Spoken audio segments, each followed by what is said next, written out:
Eu não acho que o que distingue a esquerda e a direita seja o montante do déficit, nem a boa ou más finanças públicas. Boas ou más finanças públicas significa boa ou má governação. Eu percebo que depois de algum tempo de incomunicabilidade com o PSD, quando há um líder do PSD que diz uma coisa normal, que é eu estou disponível para falar com o governo, isso se torna um facto particularmente relevante.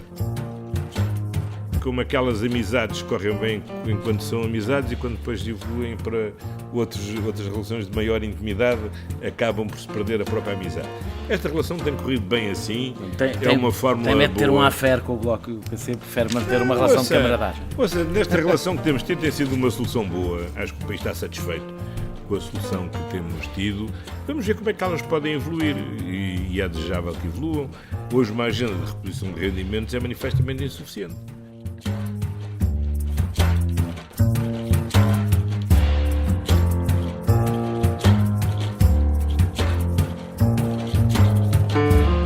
É mais do que uma entrevista, é menos do que um debate. É uma conversa com um contraditório em que, no fim, é mesmo a opinião do convidado que interessa.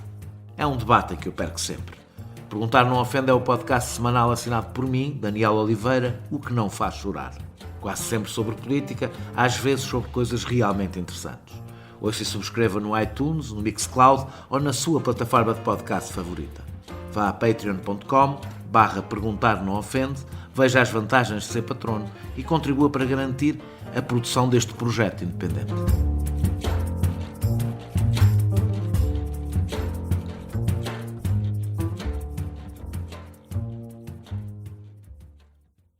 Depois das eleições de 2015, perante uma maioria eleitoral que não queria a continuação de Pedro Passos Coelho no poder, os três partidos de esquerda iniciaram um processo negocial. Vários acordos bilaterais com o PS desenharam uma solução política inédita. Inédita porque a liderança do governo não ia para a força política mais votada. Inédita porque pela primeira vez incluía PCP e Bloco de Esquerda no arco da governação. Inédita porque estes partidos garantiam uma maioria parlamentar sem entrarem para o governo. Inédita porque não houve um acordo, mas três. Esta maioria, com uma forma estranha, foi apadrinhada pelos seus opositores, de geringonça. A geringonça, que se mostrou mais eficaz e resistente do que muitos previam, correspondeu apenas a uma aliança negativa ou havia um projeto que unisse estes partidos? Estes acordos respondiam à necessidade da esquerda conquistar o poder numas eleições que surpreendentemente não foram ganhas pelo PS ou eram um passo estratégico a olhar para um horizonte mais distante? Esta escolha teve em conta o que está a acontecer aos partidos socialistas e social-democratas do resto da Europa, tão mais insignificantes quanto mais se viram para o centro, ou não passou de uma aliança circunstancial num momento extraordinário? É certo que a escolha de António Costa permitiu que o Partido Socialista deixasse de estar condenado a entendimentos com a direita sempre que não conquiste maioria absoluta. É certo que permitiu reverter as medidas mais graves impostas pela Troika. É certo que a escolha de António Costa permitiu que o Partido Socialista deixasse de estar condenado a entendimentos com a direita sempre que não conquiste a maioria absoluta. É certo que permitiu reverter as medidas mais graves impostas pela Troika. Mas estes ganhos, no que são de longo prazo, são táticos. No que têm de resultados para a vida das pessoas, são de curto prazo. O que vamos tentar perceber nos próximos minutos é se a geringonça não passou de uma aliança de oportunismos ou tem mais horizonte do que isso. E para nos ajudar a responder esta pergunta, tenho como meu convidado o principal inventor da geringonça, o primeiro-ministro António Costa, numa conversa anterior à polémica em torno do déficit de 2018. Muito obrigado por ter aceito o convite que lhe fiz. E a primeira pergunta que lhe tinha que fazer, e talvez a única sobre o passado, é perguntar se o acordo que foi assinado, os acordos que foram assinados com as três forças políticas no início deste processo não foram demasiado curtos. Quando eu digo que não foram demasiado curtos é porque na realidade ficaram praticamente cumpridos num ano. E se foram demasiado curtos, se isso não aconteceu, basicamente para deixar o Partido Socialista um pouco mais livre nos restantes 3 anos para fazer o que entendesse. Olha, muito obrigado por esta entrevista. A ver, as posições conjuntas que foram assinadas foram tão longe quanto na altura eram possível e de acordo com a agenda que cada partido fixou. Eu acho que foi o ineditismo do modelo levou, porventura, a que se fosse, na altura, extraordinariamente ambicioso, e hoje, 2 anos e meio de testados, dizendo que se calhar podíamos e devíamos ter ido mais longe. Quem sabe, porventura, podíamos ter todos assinado um único documento em vez de 3 documentos em paralelo. Ainda não conseguem governar, ainda não conseguem encontrar-se todos juntos, portanto, não sei se já estariam prontos para isso. Eu acho que temos que respeitar a forma de cada um tem de querer trabalhar, e as palavras não são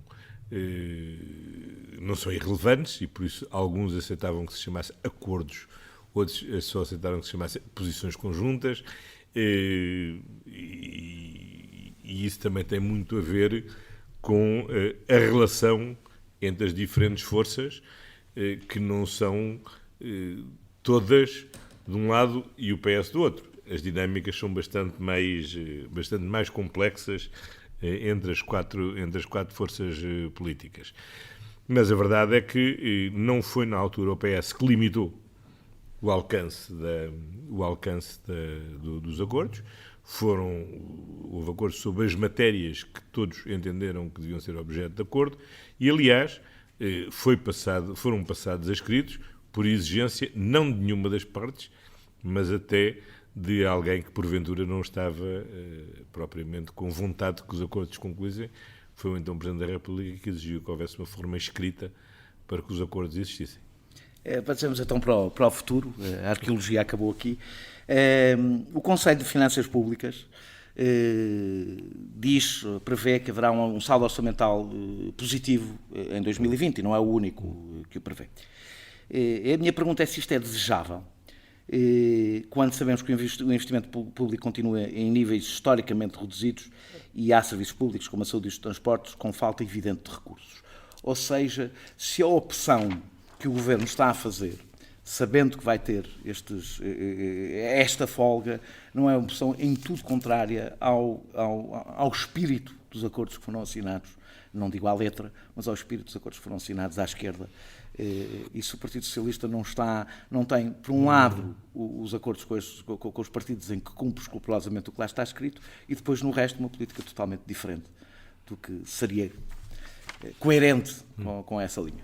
Vamos ver, o Partido Socialista procurou negociar acordos que fossem compatíveis com aquilo que tinha assumido compromissos com o eleitorado, com o seu eleitorado, dos compromissos que o país tinha assumido com as instituições internacionais, e designadamente com a União Europeia. Estamos a ultrapassar esses compromissos. E conseguindo articular e conjugar o conjunto destes níveis de compromissos.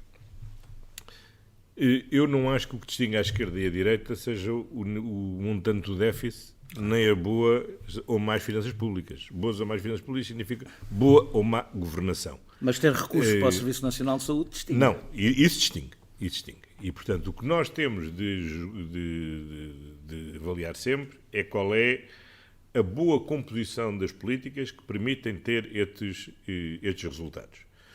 O termos um déficit cada vez menor é absolutamente crítico para um país que tem o nível de endividamento que nós temos. Alguns acham que eram possíveis outras soluções para o tratamento da dívida. Eu sempre fui muito cético quanto a essas outras oportunidades, e acho que a pior coisa que podia acontecer à esquerda portuguesa era, havendo uma alteração da situação económica internacional, uma nova crise como a de 2008, nós estarmos numa posição frágil como estivemos há 10 anos atrás. Portanto, é bom que criemos condições internas, de forma a que possamos prosseguir esta política de reforço dos rendimentos, de reforço da qualidade dos serviços públicos, de reforço do investimento. Não o preocupa com que tenha os melhores resultados de déficit em muito tempo e os piores resultados de investimento público em muito tempo? Isso não é contrário? Não é verdade. Primeiro, não é totalmente correto. Nós começámos, de facto, em 2016, o nível de investimento público foi muito baixo. O ano passado tivemos um aumento de 20% do investimento público. Este ano estamos a ter um aumento de 40% do investimento público. Obviamente que recuperar depois de quase 10 anos de desinvestimento e, sobretudo, de 4 anos de corte brutal no desinvestimento público, torna tudo mais exigente. Umas obras foram adiadas há 6 anos, hoje tornam-se não só muito mais urgentes, como porventura até mais caras de fazer do que há 4 anos atrás. Portanto, esse esforço de recuperação é um esforço maior. Mas se nós formos ver, por exemplo, no Serviço Nacional de Saúde, que tem estado agora muito na berra, uma coisa é a percepção. É sempre possível apresentar um exemplo de algo que não está a funcionar bem num hospital ou num centro de saúde. É sempre possível apontar um sítio onde faltou um médico. É sempre possível mostrar um sítio onde a lista de espera aumentou. Mas nós temos que analisar os resultados no seu conjunto. E o seu conjunto é que nós aumentamos em 5% o investimento na saúde. Hoje temos mais 6.500 profissionais no Serviço Nacional de Saúde do que tínhamos há 2 anos e meio atrás. Temos hoje mais consultas hospitalares, mais consultas nos centros de saúde, mais unidades de saúde familiares, mais operações realizadas, mais camas de cuidados continuados e em todas as avaliações internacionais a nossa avaliação do nosso Serviço Nacional de Saúde melhorou significativamente. Agora, há objetivamente uma campanha muito enfocada em mostrar falhas no sistema, mas isso é um processo, aliás, relativamente cíclico em matéria de saúde. Como se lembra, bastou o Ministro Correia, que há uns anos, bastou mudar de Ministro da Saúde para que aquela epidemia das crianças que nasciam nas autoestradas tivesse desaparecido. Ora, e portanto, nós não podemos olhar para os epifenómenos, para estes exemplos casuísticos, temos que analisar o conjunto. E a análise do conjunto demonstra que estamos a mudar e estamos a mudar de forma estratégica o funcionamento do Serviço Nacional de Saúde. Uma das coisas que é costume dizer-se, e eu devo dizer que acho que é possível subscrever por muita gente, é que os acordos com o espaço de entendimento do Partido Socialista e do Governo com o PCP e o Bloco de Esquerda, e consigo também tenho de dizer com os Verdes, é um espaço de entendimento que se concentra muito na reposição de rendimentos. O que é compreensível, tendo em conta a situação que existia, mas não se livra da acusação de um certo eleitoralismo, ou seja, parece que os entendimentos da esquerda se resumem à folha de pagamentos. E a minha pergunta é, se não sente que há espaço, independentemente dos acordos que foram assinados, tendo em conta que existe uma maioria que sustenta este governo, para diálogo com o Partido Comunista e com o Bloco de Esquerda sobre investimento público, sobre reformas, aquilo que se costuma chamar reformas estruturais e que não têm que ser só as reformas estruturais da direita. E porque é que não se sente que há esse esforço e que o único até agora foi tentado, que foi em torno da questão dos incêndios, falhou.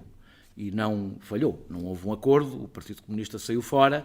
Da floresta, exatamente. Os incêndios, da reforma da floresta, exatamente. Portanto, a minha pergunta é, não há outro espaço de entendimento à esquerda a não ser a reposição de rendimentos? Vamos lá ver, eu acho que há e, sobretudo, acho que tem que haver. E essa é uma questão que naturalmente, os cidadãos se colocam.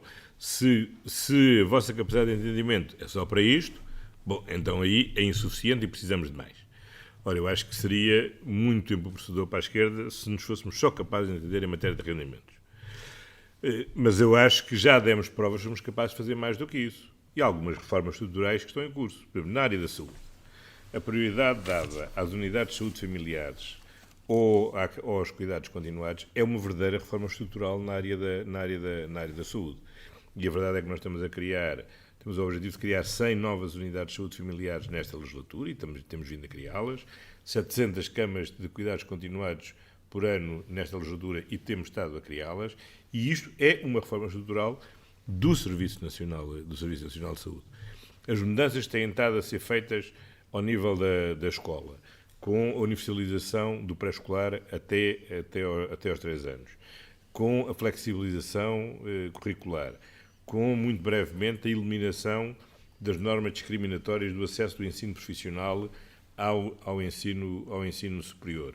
O aumento da ação social escolar é uma reforma estrutural que tem vindo a ser feita na educação. Mas não se sentiu frustrado, por exemplo, no caso da reforma da floresta, de não conseguir que a base de apoio deste governo tivesse sido a protagonista desta reforma, sim, além da sua importância e o impacto político que ela tem? Vamos lá ver, a política é sempre feita de uma combinação entre a satisfação de conseguir o resultado e a frustração de não se conseguir ir tão longe quanto possível. Portanto, eu devo ler disso que se sentiu frustrado. Vamos lá ver, a solução que foi encontrada foi uma solução de avaliação e, portanto, eu admito que na avaliação final que é feita, o PCP, que é o partido que na altura não aceitou dar um passo em frente, possa estar mais aberto do que esteve a evoluirmos. Hoje, depois de tudo o que aconteceu no verão passado, toda a gente tem mais consciência da importância de fazer uma reforma estrutural da floresta. Obviamente, muitas vezes para a esquerda, por exemplo, no caso da floresta, há aqui uma dificuldade porque a reforma que é necessário fazer é quase contraintuitiva àquilo que é o discurso onde a esquerda se sente confortável. O que nos falta hoje na floresta é termos propriedades que tenham escala, que permitam a sua exploração viável do ponto de vista económico. A esquerda sente-se confortável, muitas vezes, no discurso da defesa da mini propriedade. Por acaso, historicamente, nem por isso. Pois, mas a realidade... A ideia das reformas agrárias de esquerda sempre tinham uma ideia de escala. Pronto, mas agora... Não precisamos de ir por aí. Ora bem, e portanto, esta transição para dar dimensão económica à propriedade na zona florestal tem a oposição da direita, mas também tem a oposição de certa esquerda. Portanto, há aqui um trabalho e um diálogo que é necessário ir fazendo e acho que ir prosseguindo. Agora, se me pergunta, investimentos públicos. Quando nós entendemos, e para nós e creio que vamos conseguir isso, que toda a estratégia do pós-2020, onde eu tenho dito que é saudável que o PSD participe, porque é algo que transcende esta legislatura. Já lá vamos. Parece estar mais empenhado no diálogo com o PSD nesse tema do que com os seus aliados à esquerda. Não, mas é que esse diálogo com os meus aliados à esquerda já dura há muitos meses. Eles têm participado nesse diálogo. O que é novo é agora o PSD está disponível para também falar sobre isto. Agora, o falar com o PSD não significa excluir os outros. Era, pelo contrário, importante que todos pudessem participar nessa dimensão, como temos procurado em matérias institucionais, que haja um acordo e uma participação ativa das outras forças de esquerda nas soluções que têm sido encontradas. Não tem algum receio que este seu diálogo com a PSD, que está, obviamente, a causar incómodo, o PCP tem falado do regresso do Bloco Central, que corresponde a um anúncio, seja lido politicamente como um anúncio do fim próximo da geringonça, e, por exemplo, porquê é que não está a negociar a descentralização, o processo de descentralização? Começou um processo negocial de descentralização com o PCP, com o Bloco de Esquerda, e está a falar com o Rui Rio. Há muito tempo, mas não lá ver, mas o processo de descentralização, nós temos estado... Mas não lhe deu visibilidade política, isso tem alguma importância para a leitura que as pessoas façam do futuro. Mas vamos lá ver, mas eu não posso obrigar ninguém a querer dar visibilidade ao que não quer dar visibilidade. Vamos ver, nós o processo de descentralização temos estado a negociar, quer com as autarquias de todas as forças políticas, na Assembleia Nacional de Municípios, quer com todas as forças parlamentares. Umas discussões têm sido públicas, outras não têm sido públicas. Quer dizer, há milhares de conversas com o PCP, com o Bloco de Esquerda, com o PEV, que não aparecem no dia a dia do noticiário. Algumas aparecem, outras não. Bom, aparecem geralmente quando correm mal. Não, quer dizer, mas cada um opta pela metodologia de trabalho que prefere. É evidente, e eu percebo, que depois de algum tempo de incomunicabilidade com o PSD, quando há um líder do PSD que diz uma coisa normal, que é eu estou disponível para falar com o Governo, isso se torna um facto particularmente relevante.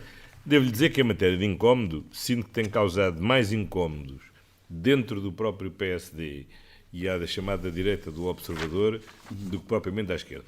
Até tenho sentido à esquerda, mas pelo contrário... O PCP tem dito, tem falado do regresso do Bloco Central. Mas eu tenho interpretado essa expressão do PCP menos como incómodo e mais como uma boa oportunidade de marcar uma distância que também gosta de marcar volta e meia, e esta é uma boa ocasião para poder fazer. Falando de incomunicabilidade, parece haver uma incomunicabilidade, continuar a existir uma incomunicabilidade entre o Partido Socialista e os partidos à sua esquerda sobre questões laborais. Ou seja, parece, desse ponto de vista, parece que a maior resistência a fazer reformas estruturais, por assim dizer, é do Partido Socialista, que parece mesmo incluindo ter dificuldade em regressar à fase pré-troika. Uma certa resistência em regressar ao período pré-troika e, pelo menos, às regras que existiam na altura. Parecendo que aceita como positiva alguma intervenção que a Troika fez nessa área. Vamos ver, não há aqui incomunicabilidade. Aí foi uma matéria, aliás, muito negociada logo nas posições conjuntas. E a única ainda não aplicada. Não, e tem sido muito negociada desde então. E há as matérias sobre as quais estamos de acordo e há as matérias sobre as quais estamos em desacordo. Eu diria que só talvez em matéria europeia a distância seja maior. Mas aqui, desde o princípio, quer o PCP, quer o Bloco, quer o PEV, sabem o que é que o PS vai propor, nós sabemos o que é que propõem e um dos sucessos desta solução do Governo tem sido o facto de termos sido capazes de construir uma complementaridade sem concorrência entre nós. Se as sondagens neste momento estivessem a dar um Partido Socialista em queda vertiginosa e o PCP e o Bloco a subirem, ou um PS a subir à custa do Bloco e do PCP... Mas o que está a dar é que o único... Muito provavelmente o que estaria a acontecer é que a solução governativa já não existia. Deixa-me fazer aqui uma pausa. E, portanto, aquilo que tem dado... Já faz a pausa.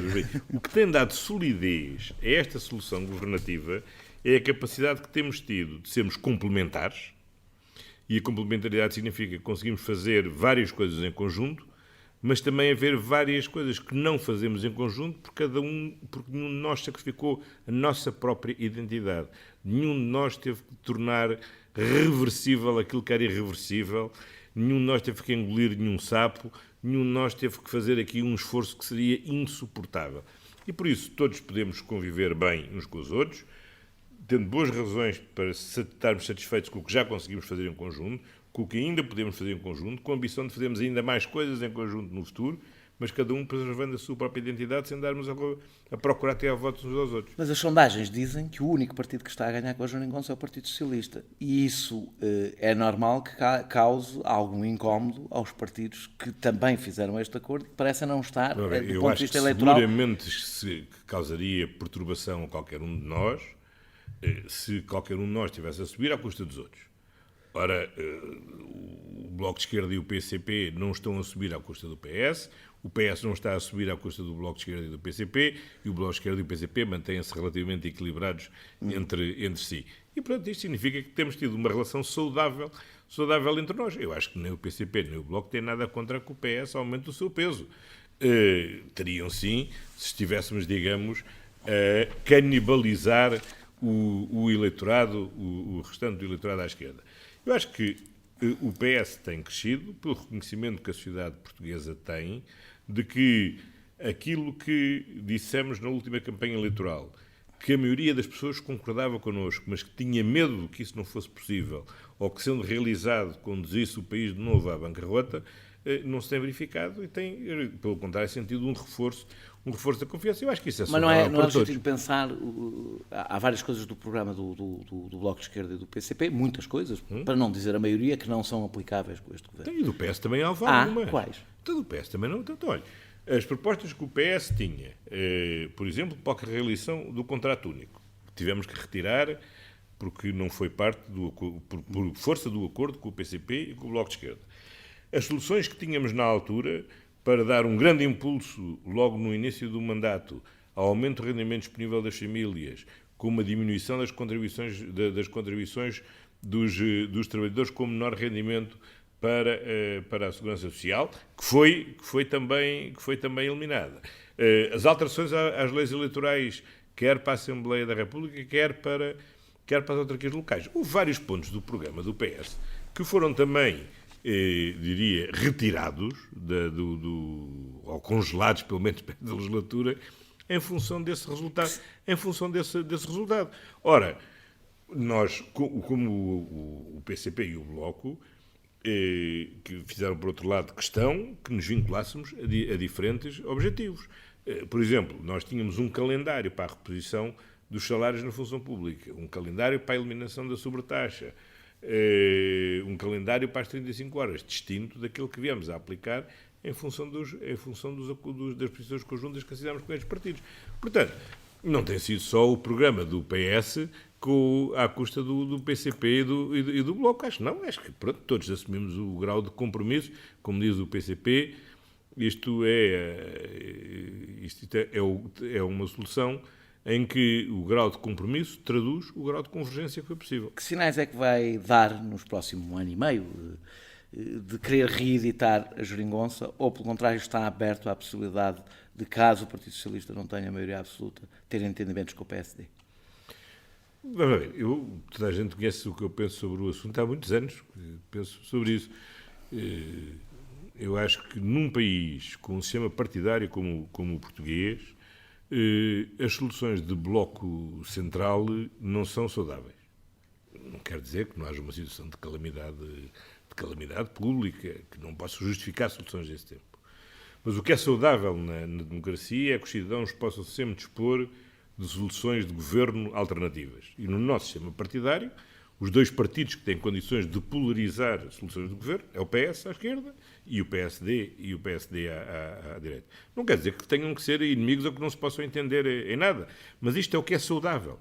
Se as pessoas os cidadãos chegaram ao fim da última legislatura e manifestamente queriam uma mudança de política, foi saudável ter sido possível haver um novo governo com uma mudança de política. Mas se chegamos ao final desta legislatura, os cidadãos estiverem descontentes com esta solução do governo e quiserem uma alternativa, é saudável que tenham a possibilidade de ter uma solução alternativa. Mas se o Bloco de Esquerda e o PCP não lhe derem apoio numa próxima legislatura, está disponível para conversar com o PSD? Eu não vou... Rio já lhe estendeu a mão para essa possibilidade. Eu não vou estar a especular sobre quais são os resultados eleitorais. Porque acho que é prematuro e também não tem nenhuma vantagem, porque o único contributo que posso dar para o meu resultado eleitoral é o meu voto. E quanto a esse, creio que ninguém tem dúvidas onde é que eu votarei. Agora, o voto dos outros é que determinará qual é o resultado eleitoral. O PS já governou em coligações várias, já governou em minoria, sem nenhum acordo parlamentar, e tem agora esta nova experiência, que é um governo de minoria com acordo parlamentar.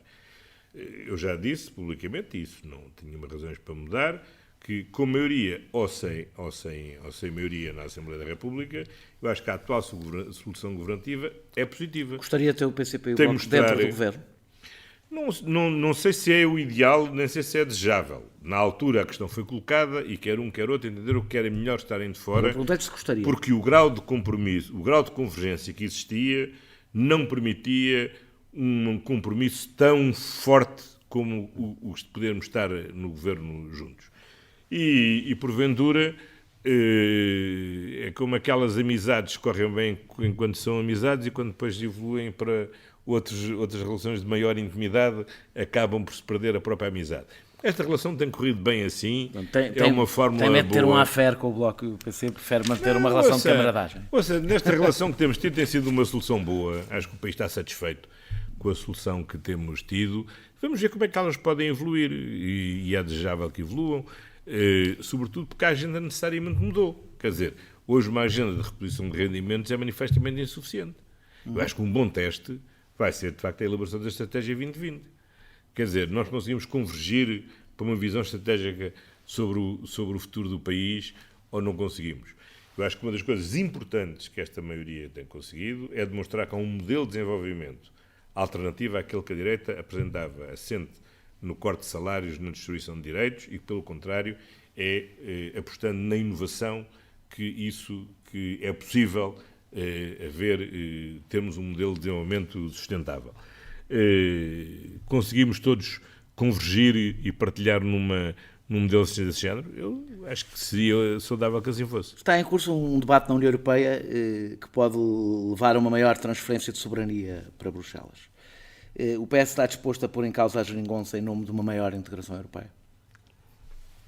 Eu não sei o que é que significa a maior transferência de soberania. O que Macron tem proposto.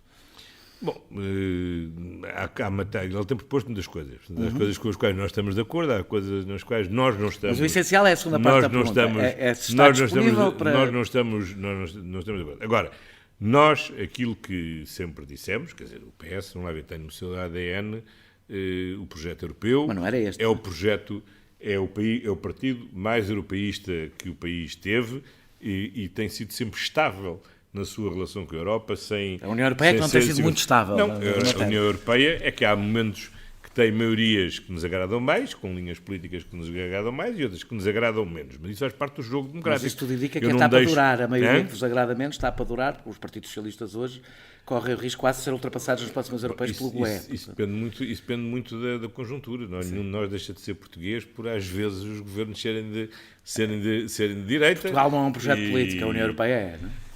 Portugal é também um projeto político.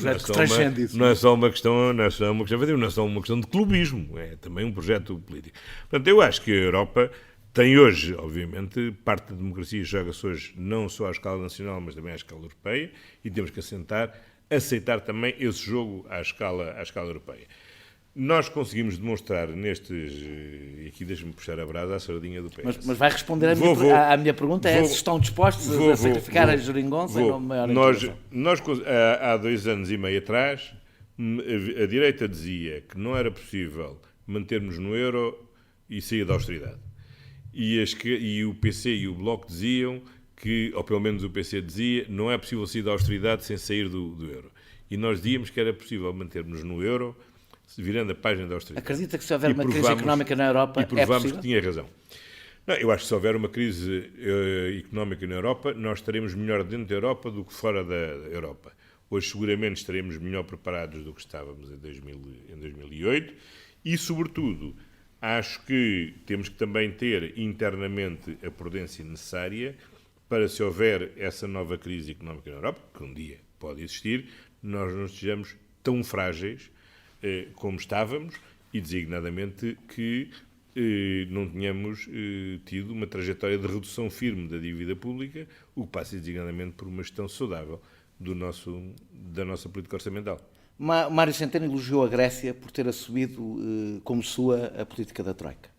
Isto acaba por ser, de alguma forma, tem interpretações possíveis, várias interpretações possíveis, elogiou a Passos Coelho, que fez exatamente o mesmo. Eu acho que é muito injusto uma coisa e outra. Já é injusto para Tsipras. Mas eu quero só perceber qual é o discurso exatamente. Depois é injusto para Passos Coelho, também não gostaria de ser elogiado nem pelo Mário Centeno, nem comparado com o Tsipras. Mas qual é o discurso do governo que eu ainda não percebi muito bem? É o de António Costa que disse, vou citar, a Grécia é um exemplo de como a austeridade não resolveu nenhum problema, ou é o de Centeno que disse exatamente o oposto, que o caminho que a Grécia fez lhe trouxe prosperidade? Eu acho que não há nenhuma contradição entre as duas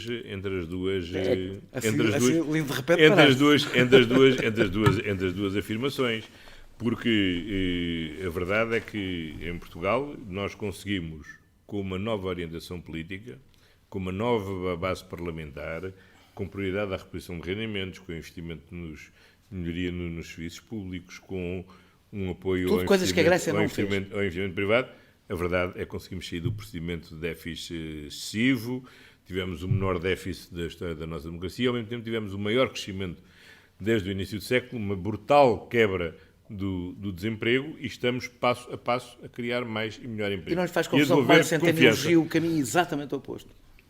Não há a ver, quando aqui há uns anos se elogiava Tsipras e Syriza, quem ficava horrorizado era a direita. O Tsipras e a Syriza, como nós sabemos, foram obrigados a fazer outras coisas. E a sensação que existe é que existe um discurso para dentro e um discurso para fora. E que Mário Centeno, fora, faz exatamente o discurso que era feito a Portugal e que tanto nos incomodava. Não é verdade, é injusto. E, aliás, se ouvir as declarações do Tsipras e do Syriza sobre a escolha do apoio que deram ao Mário Centeno, mas o apoio que têm sentido relativamente a tão breve quanto possível saída do seu processo de ajustamento é muito injusto.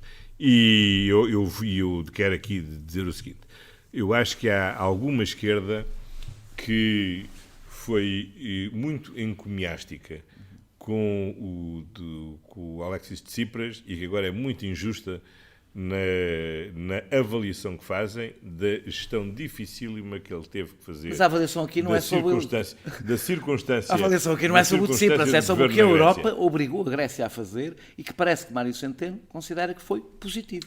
Não, vamos lá ver, nós estamos a chegar ao fim do programa com a Grécia, felizmente, a Grécia vai ficar libertada desse peso. Acho que houve tenho a certeza que a direita grega teria feito uma gestão do programa muito diferente daquela que Tsipras fez. E, sobretudo, acho que hoje a Europa está numa fase de debate já bastante distinto.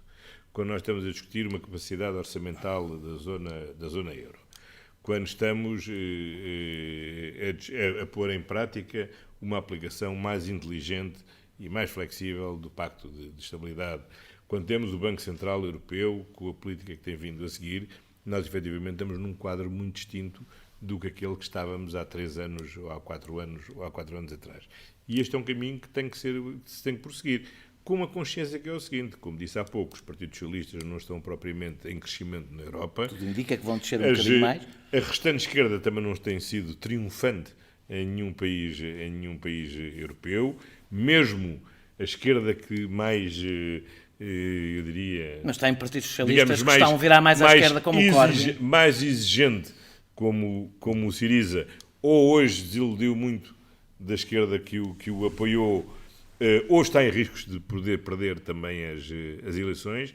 E, portanto, nós, obviamente, temos que saber avançar na Europa, que é uma casa a 28, ou a 27, construindo também as alianças que permitem irmos criando o quadro mais favorável possível ao desenvolvimento da nossa economia e do nosso Estado e da proteção do nosso Estado Social. Para terminar a nossa conversa, é uma pergunta, não é mais pessoal, mas do ponto de vista político.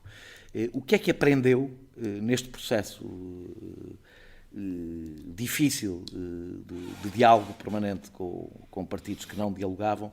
O que é que politicamente, do ponto de vista pessoal, não íntimo, mas do ponto de vista do seu percurso político, aprendeu neste ano? Vamos lá ver, eu com o PCP já tinha uma experiência longa e agradável, uma experiência longa e agradável, com o Bloco nem tanto, e o que tenho aprendido é que também com o Bloco é possível trabalhar bem. Mas não houve mais nada que mudasse na forma como... Porque a minha pergunta essencial no início, perceber se isto é um olhar estratégico, se essa opção que fez é uma opção estratégica para o que deve ser o Partido Socialista, até olhando para o que aconteceram aos partidos socialistas que se viraram ao centro, ou se isto foi um momento especial. Eu já há muitos anos... não sei, creio que ainda no tempo era o Guterres, que era o secretário-geral, fiz uma vez um discurso num congresso do PS, em que disse que o PS não tem que andar a fazer o discurso do pisca-pisca para a esquerda ou para a direita, porque tem um lugar... Há quem acha que o está a fazer agora. Tem um lugar na sociedade portuguesa muito consolidado, como Partido da Liberdade, da Democracia, do Estado Social, da Europa. São as grandes marcas que os cidadãos associam ao PS e que têm sido as marcas sempre do PS na sua governação. Como lhe disse, eu não acho que os blocos centrais sejam saudáveis, pelo contrário. Acho que seria um empobrecimento da democracia e o que é saudável é que possam existir alternativas de governo. Que tenho muito orgulho de ter rompido 40 anos, um tabu de 40 anos, de impossibilidade de, a nível nacional, haver um entendimento à esquerda para encontrar uma solução de governo. Espero que esta legislatura não tenha sido uma exceção sem continuidade, mas, pelo contrário, tenha sido a primeira de muitas experiências que podemos ter no futuro, nos formatos mais variados. O PS não tem que mudar. Eu acho que o PS não mudou. Mudaram as circunstâncias, porventura.